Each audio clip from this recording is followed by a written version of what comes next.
After continued Hamas attacks, an Israeli declaration of war, and an escalation in military operations in Gaza that continues to feel the weight of Israeli artillery, the Secretary-General has sought to strike a balance. Even in these worst of times, and perhaps especially in the most trying moments, it is vital to look to the long-term horizon and avoid irreversible action that would embolden extremists and doom any prospects for lasting peace.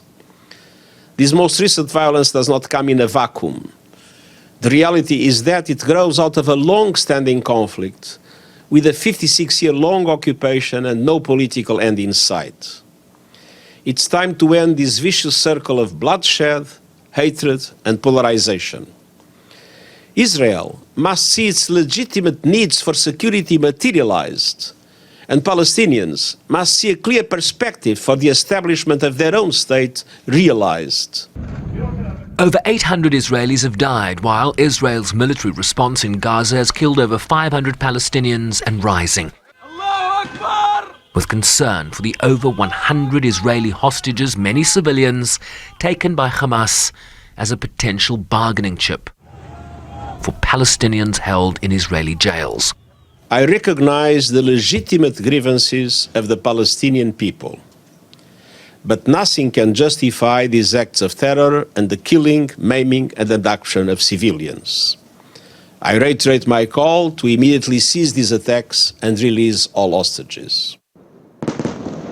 With the situation on the ground unpredictable at best, the UN chief called for military operations to be conducted in strict accordance with international humanitarian law, with civilians and civilian infrastructure protected at all times, amid reports of health facilities, residential towers, a mosque, and schools being hit. I am deeply distressed by today's announcement that Israel will initiate a complete siege of the Gaza Strip, nothing allowed in, no electricity, food, or fuel. The humanitarian situation in Gaza was extremely dire before these hostilities. Now it will only deteriorate exponentially. Medical equipment, food, fuel, and other humanitarian supplies are desperately needed, along with access for humanitarian personnel.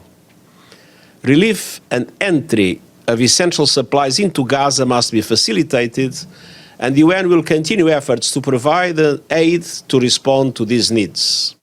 He also conceded that this latest violence was not happening in a vacuum. The reality is that it grows out of a long-standing conflict with a 56-year-long occupation and no political end in sight.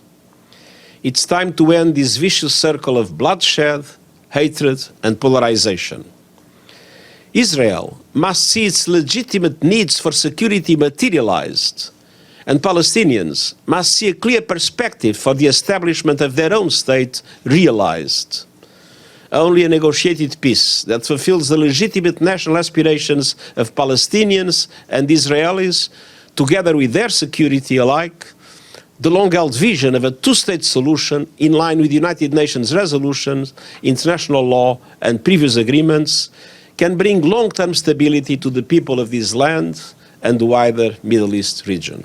Thank you very much. His spokesperson later confirming that Guterres was expected to engage in a series of calls with regional leaders, including the Prime Minister of Israel, the President of the Palestinian Authority, and the leaders of Egypt and Jordan, among others. Sherwin, Bryce-Pease, SABC News, New York.